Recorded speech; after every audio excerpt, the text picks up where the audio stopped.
nome do Pai, do Filho e do Espírito Santo. Amém. Queridos irmãos e irmãs, estamos hoje na 11ª aula do nosso curso Entendendo a Bíblia, para ajudar você a entender melhor as Escrituras Sagradas e utilizá-las diariamente como seu guia de vida cristã e católica. Se você ainda não viu as aulas anteriores, eu sugiro que você acesse o link na descrição deste vídeo e veja as aulas anteriores para entender toda a sequência do nosso estudo. No final do curso, eu vou disponibilizar uma apostila em PDF para você baixar e poder ter em mãos todo esse material.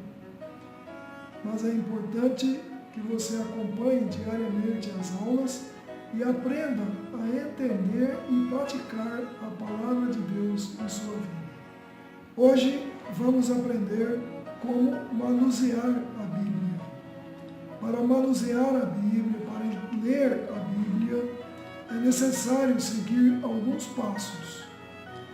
A Bíblia toda ela é dividida em livros e cada livro é dividido em capítulo e cada capítulo é dividido em versículos, que são pequenos textos que compõem a história ou o texto do capítulo. Então é importante saber o nome ou o título do livro, ver se o livro está no Antigo Testamento ou no Novo Testamento, e você deve se orientar pelo índice. No índice você verifica a abreviatura do livro e em que página ele se encontra. O número do capítulo está sempre em tamanho grande no início do capítulo. O número do versículo, que são os versos ou as frases que compõem cada capítulo, está sempre em tamanho menor, espalhado pelo meio do texto. Entre o número do capítulo e do versículo, sempre vai uma vírgula, separando eles na descrição da abreviatura. Se o texto abranger mais de um versículo, então se separa a sequência dos versículos por um traço. E às vezes encontramos um S ou dois S's depois do versículo. Um S quer dizer versículo seguinte e dois S's, versículos seguintes. Às vezes encontramos um A ou um B após o versículo. Isso indica se é a primeira ou a segunda parte do versículo.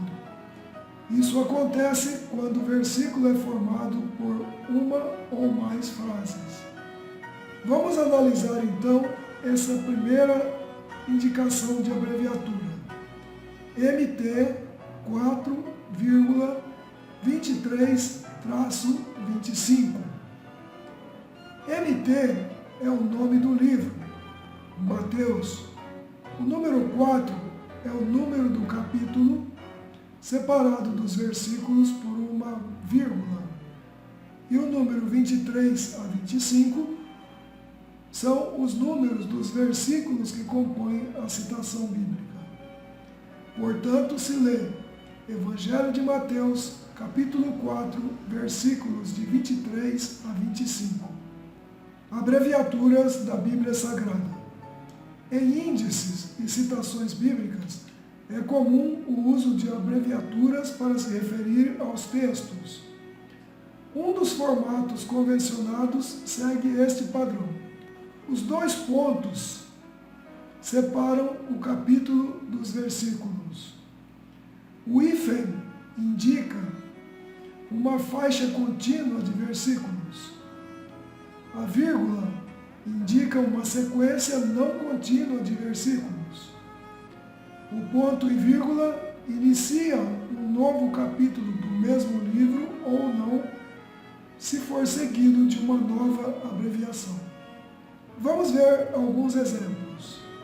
GN 3, 2.2-5 significa Gênesis capítulo 3, versículos de 2 a 5. LV 3,6 ponto e vírgula 2,2,4. Significa Levítico, capítulo 1, versículos 3 e 6, capítulo 2, versículos de 2 a 4. MT 1-12, ponto e vírgula, AP 2,1-7, significa Mateus capítulos 1 a 12, Apocalipse capítulo 2, versículos de 1 a 7.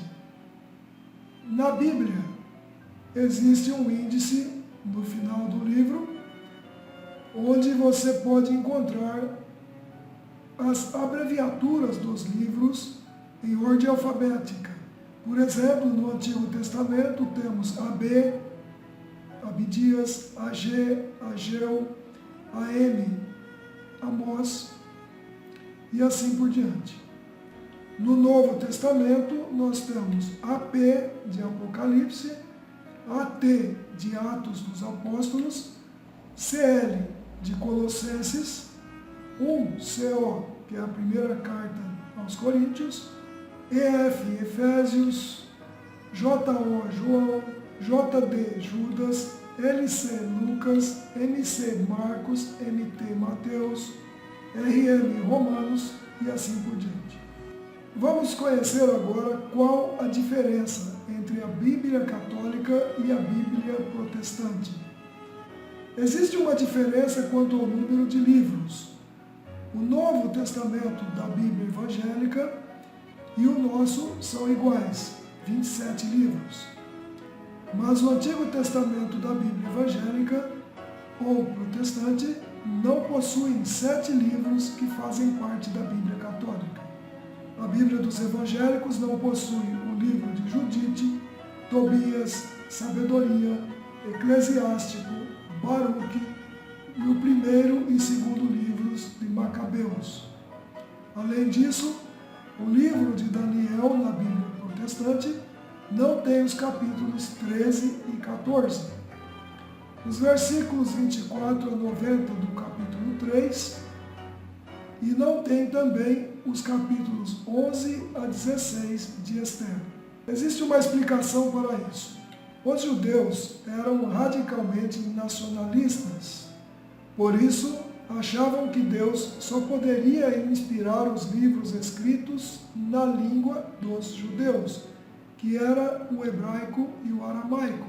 Achavam também que a palavra de Deus só poderia ser escrita dentro do território de Israel e até o tempo de Esdras. Quando os judeus começaram a se espalhar pelo mundo, logo após a destruição de Jerusalém, no ano 70 depois de Cristo, eles mesmos viram a necessidade de traduzir o livro sagrado para o grego, que era a língua mais universal daquela época. E nessa tradução foram incluídos esses 7 livros que estavam escritos em grego. Foi daí que surgiram as discussões. Os fariseus, que zelavam pela pureza e conservação das escrituras sagradas, não quiseram aceitar esses 7 livros como inspirados por Deus, mas isso não quer dizer que tanto uma quanto a outra não são verdadeiras. Todas as duas, a Bíblia católica e a Bíblia protestante, são palavras de Deus, pois derivam da mesma fonte, que foi traduzida e distribuída pela Igreja Católica desde o início da cristandade.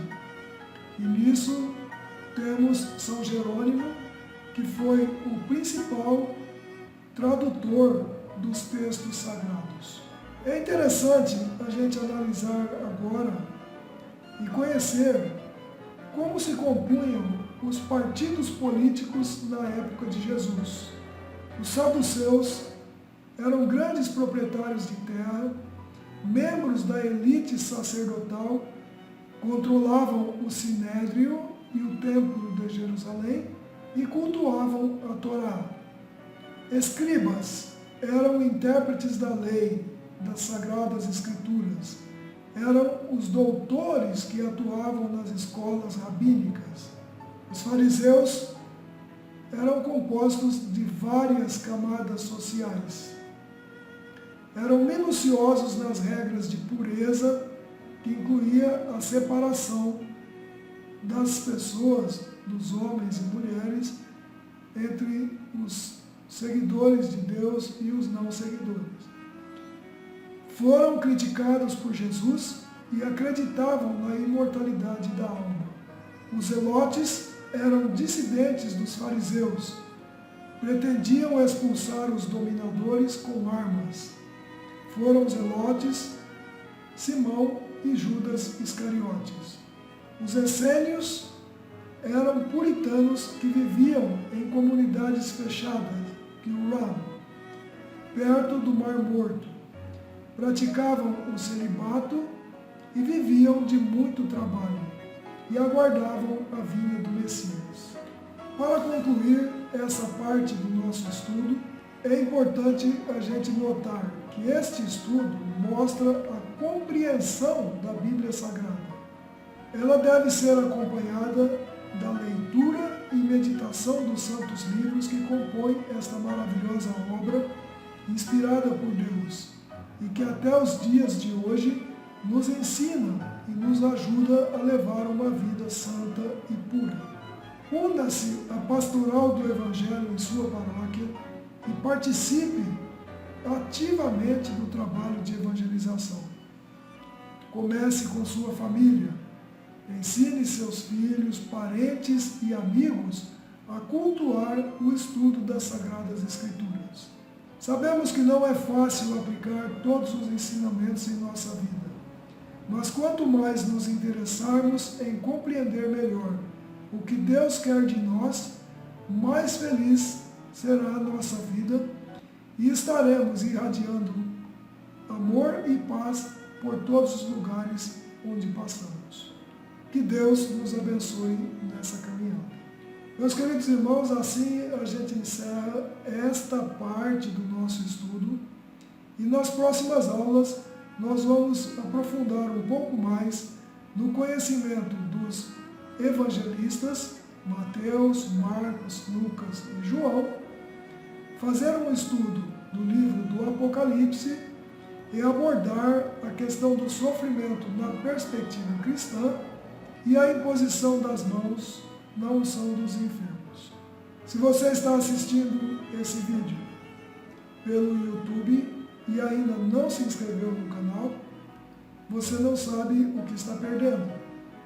Eu sugiro que você se inscreva, curta, dá um like no nosso vídeo e compartilhe. Compartilhe com seus amigos, parentes, com a sua família, para que mais e mais pessoas possam se beneficiar desse trabalho. Se você estiver assistindo esse vídeo pelo Facebook, ou pela minha página pessoal, ou pela página Salve Rainha, ou pelo grupo Salve Rainha, ou qualquer outro canal onde eu distribuo esse vídeo, curta também, compartilhe com seus amigos, com sua família, para que mais e mais pessoas possam se beneficiar também desta obra. Que Deus nos abençoe e nos guarde e nos dê a sabedoria para aprender a estudar a Sagrada Escritura e entender a sua vontade e praticá-la em nossa vida. Em nome do Pai, do Filho e do Espírito Santo. Amém.